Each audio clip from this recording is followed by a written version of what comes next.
Hello and welcome to A-Level English Literature at St George's.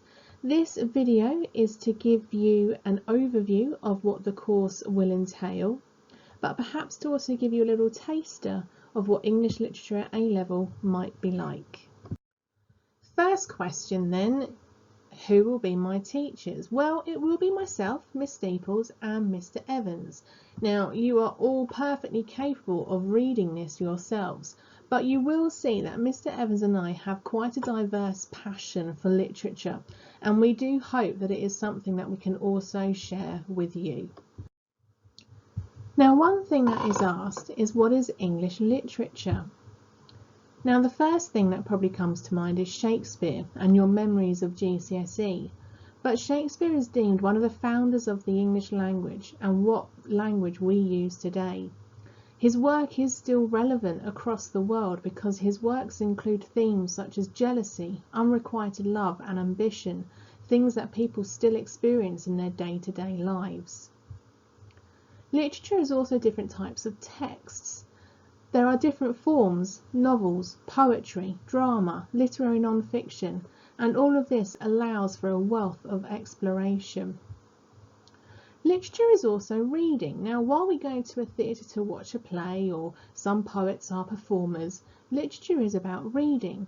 Hopefully you do have a want or are happy to or even love reading already. And to be honest, that is 50% of the battle with English literature. The want to read. But literature is also all around us. The musicians and artists that you listen to and the lyrics that they write, that is literature. Being able to craft words to create meaning, emotion and power is a skill. Literature is also old. There are so many different time periods, different time frames. It isn't just about the last 100 years. The UK has a wealth of writers, both historically and present day writers. And add that to the global wealth that literature has to offer, there is something out there for everyone. Lastly, literature is an interest. Literature is a great way to build empathy and sympathy for experiences we may be fortunate enough to never have to experience. Literature is a journey, transporting you away into a fantasy world so you can forget your own current situation. Literature can inspire you into your own writing. Whatever your attitudes are to literature, bring with you. We would love to be able to share them with you over the next 2 years.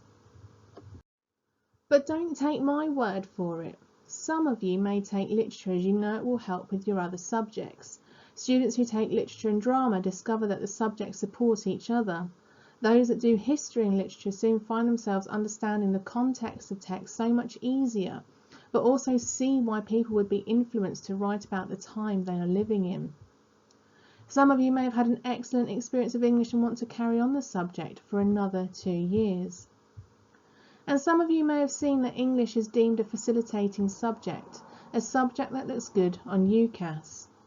Now, don't just pick the subject because of that, but if you feel that you do have an interest in the subject, enjoyed it at GCSE, and you are willing to pick up a book, then English literature will look good on UCAS and other applications in years to come. So what does the specification look like? Firstly, the course is split into the different forms, and that is one of the reasons this course was chosen. So paper 1, you can put your drama hat on and know that you will need to use drama terms, talk about stagecraft and refer to the audience. Paper 2 is about novels and their theme, so you can focus on that for the exam. And paper 3 is poetry, so you can put your poetry hat on and talk about all things poetry, such as caesura and Volta. Other exam boards have themes where you have to talk about a range of texts and forms under one question. But this course allows you to focus on one thing at a time.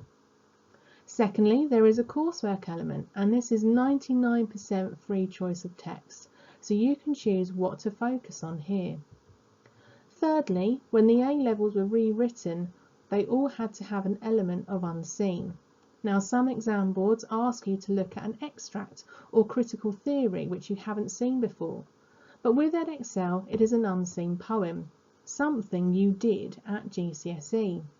What is even better is in the exam you are told which poem to compare it to, so half the work is done. Fourth, A-level is open book. Hooray! So instead of having to cram your head of quotes, you can actually enjoy the experience, follow the journeys and debate the issues and really engage with the text, which is ultimately what the text was written for. To conclude, everything you did at GCSE can be carried into A-level. The types of text studied, such as plays, poetry and novels, the time periods, and the skills, such as analysis, essay writing, and forming a critical opinion.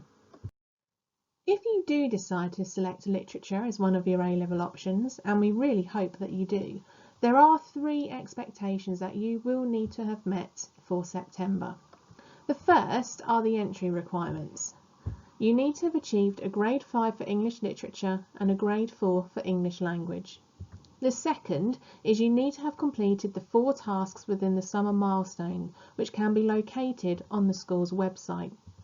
Finally, you need to purchase the 2 texts that we will begin the course with, The Handmaid's Tale and Frankenstein.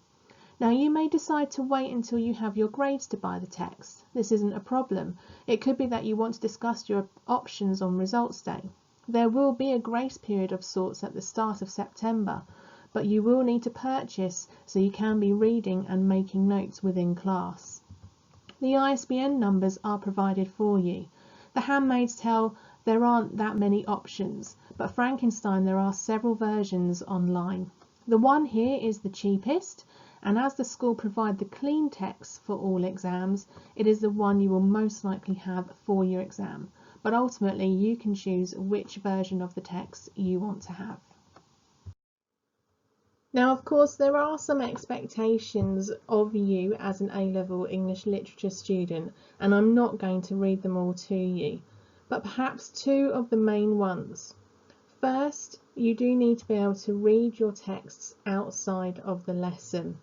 Rereading and rereading will just ensure that you are more confident when it comes to the mock exams and the final exams. Secondly is wider reading and wider knowledge. Please don't hesitate in going to the theatre, looking at news articles, asking for critical theory. All of this will help you in your understanding of the texts that you are studying. So let's have a little taster. Now in front of you is the word monster.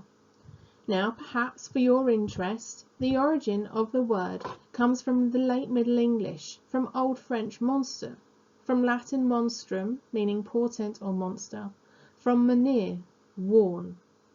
But what I'd like you to do now is to deconstruct this word. How would you define it? What denotations of the word monster come to mind? And then, what connotations of the word monster come to mind? Pause this video and make some notes.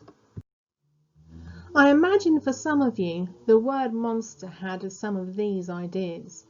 Number 1, a large, ugly and frightening imaginary creature. Number 2, a thing of extraordinary or daunting sign.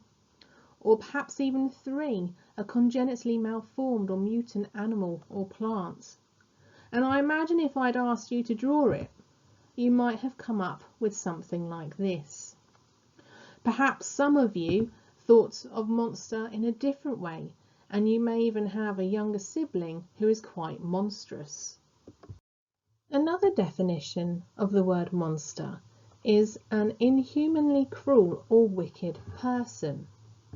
Now, the first reflective task that Mr. Evans and I would like to challenge you to is from your understanding of your GCSE literature texts, including the 15 poems that you studied, which texts demonstrate the idea of a monster? And that can be from this slide's definition or from the previous slide's definition. Can you think of any contextual reasons for any of the monsters that were created? The second reflective task that we'd like to challenge you to is why do you think monster is a common theme for writers across time?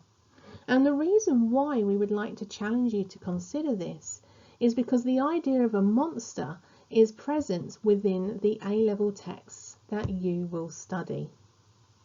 Now, if you would like to, you can send in your thoughts to both tasks to both myself and Mr. Evans, and our email addresses are at the bottom of this slide. Thus, we're at the end of the video. Hopefully this has given you some information about what the course will look like, plus a little taster of English literature. We wish you the best in the summer for your results, and we hope to see you all in September.